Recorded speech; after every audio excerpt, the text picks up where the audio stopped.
Winding yarn into a ball using a Swift Plus Kato electric yarn winder.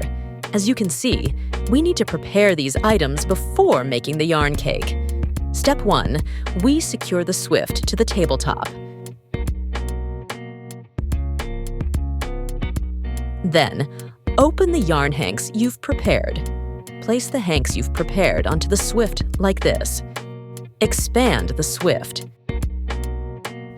Install the Kato electric yarn winder on the table.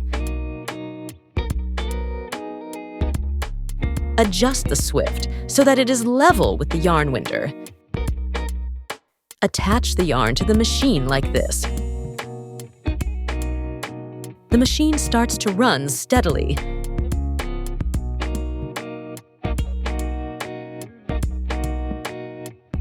Remove your yarn cake. And that's the complete process of making a yarn cake. Did you learn how to do it?